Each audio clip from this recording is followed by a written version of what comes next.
Bonjour, alors aujourd'hui je vais vous expliquer comment faire un montage coulissant pour la pêche en surfcasting en bord de mer ou en océan, c'est pareil.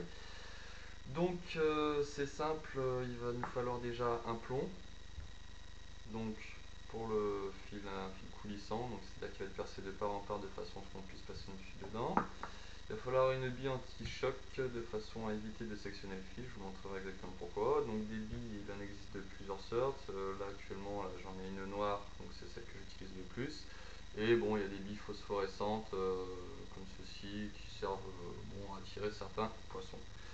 Donc voilà, donc après il nous faudra un émerillon.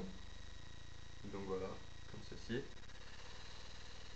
Et un hameçon, bien encore, et un bas de ligne.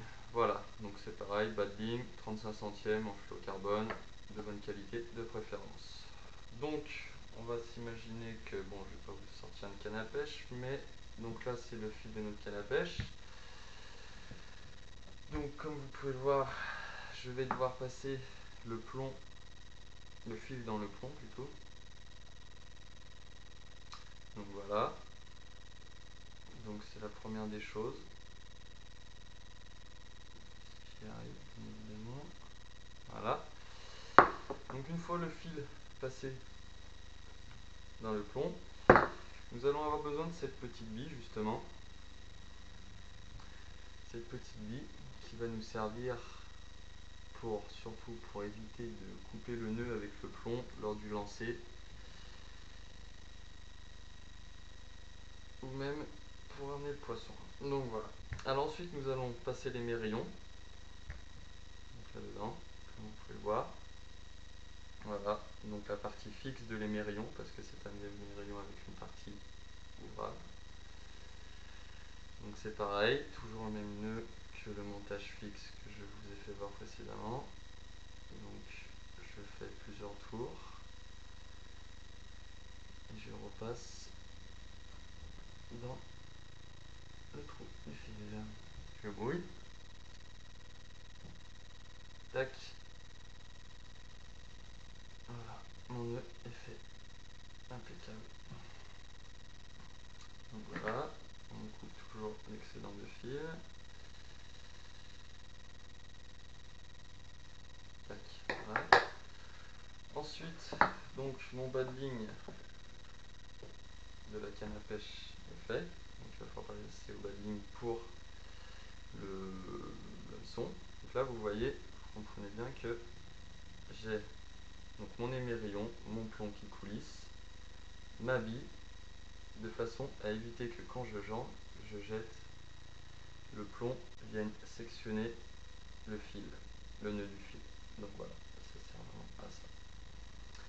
Et pour ramener aussi. Donc voilà, maintenant, tout simplement, il faut utiliser le bas de ligne pour l'hameçon. Donc c'est pareil. Là, ce qui est bien, c'est de mettre minimum 1 mètre. Donc voilà. Donc une fois que vous avez fait vos 1 mètre, tac, couper. Et là par contre, on va faire un nœud un peu spécial. Ça va être un nœud qui va vous permettre de, bon, si vous avez plusieurs montages d'hameçon, de pouvoir les changer. Car bon, sur ce genre d'émerillon, vous voyez, on a une partie détachable. Voilà, donc là vous pouvez passer votre boucle là-dedans et refermer comme ceci. Voilà. Donc pour ce nœud, c'est simple. Vous faites une boucle, comme ça, sans rien passer dedans. Vous prenez vos fils. Et la boucle, le but c'est de la faire repasser autour du fil. Je sais bien qu'on voit pas beaucoup, mais voilà. Donc je la fais passer plusieurs fois, comme le montage d'avant, sauf que là je fais vraiment une boucle, donc c'est doublé, donc il n'y a pas besoin de faire d'autant de tours. 3-4 ça suffit largement. Et vous repassez la boucle dans le trou du fil, et vous tirez le tout. Et voilà, là vous avez un nœud parfait. Donc là c'est pareil, il faut couper l'excédent de fil. Voilà. Ensuite au bout, l'autre bout, on va accrocher l'hameçon. Donc là on va passer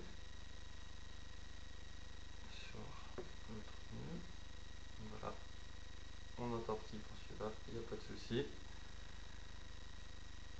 Donc là 8 à 9 tours, là on fait pas de boucle. Tac, on passe dedans, on mouille, toujours mouiller les nœuds avant de les serrer, c'est important. Sinon vous n'arrivez pas à finir le nœud. Donc voilà, donc là mon bas de ligne avec l'hameçon est fini, avec ma boucle au bout. Voilà. Donc maintenant j'ai plus qu'à poser mon bas de ligne sur les méridions avec cette boucle. Voilà, refermer les méridions et c'est bon. Alors, il existe des bas de ligne tout faits, déjà avec des hameçons, mais bon, l'inconvénient c'est que c'est pas forcément du bon fil ou un bon hameçon. Au moins là, si vous les faites vous êtes sûr de la qualité et de ce que vous posez. Donc voilà. Bon, bah c'est tout pour aujourd'hui, j'espère que vous avez bien capté et puis n'hésitez pas si vous avez des questions. Merci, ciao.